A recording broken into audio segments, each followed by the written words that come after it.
Informasi tentang virus corona yang begitu berlimpah bisa jadi malah membingungkan.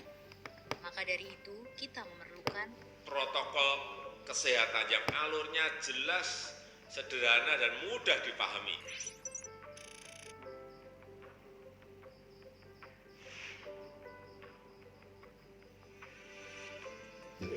siapa yang berpotensi terpapar virus corona.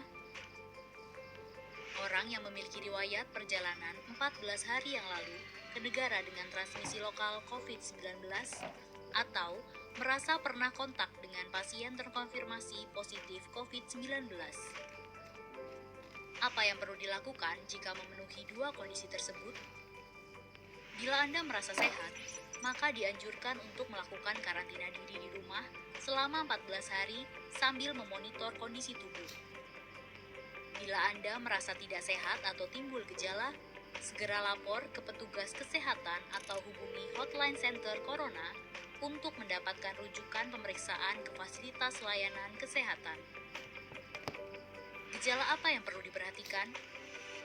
Demam melebihi 38 derajat Celcius, batuk atau pilek, sakit tenggorokan, sesak atau gangguan pernafasan.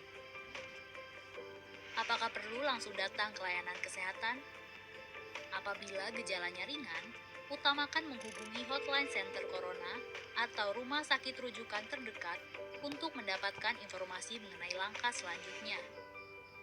Sambil mencari informasi, ini yang perlu dilakukan.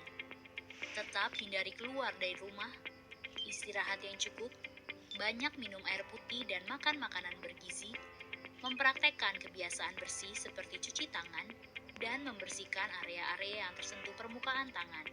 Gunakan masker agar percikan dari batuk atau bersin tidak mengenai orang lain, bahkan di dalam rumah sekalipun.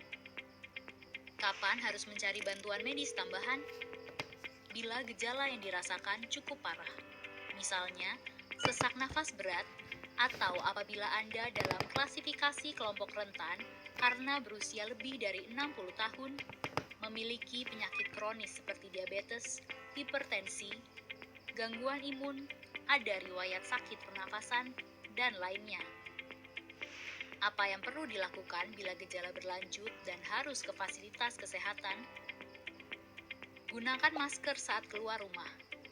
Praktekkan etika batuk dan bersin yang benar dengan menutup dengan siku atau tisu.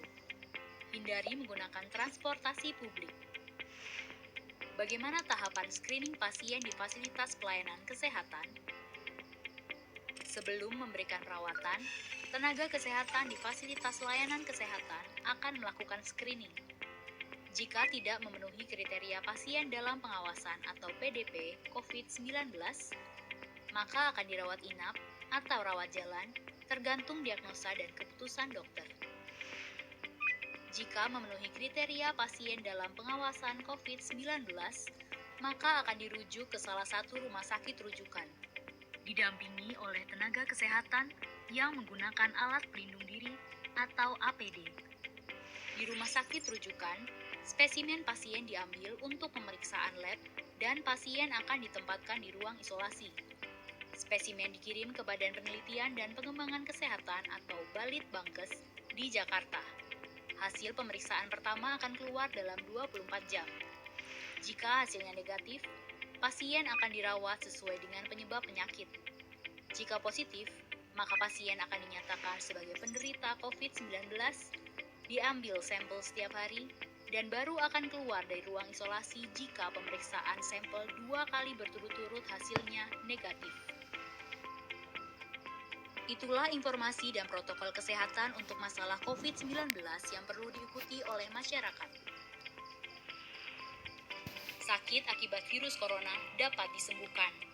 Namun begitu, lebih baik mencegah dan tidak menularkan kepada mereka yang lebih rentan.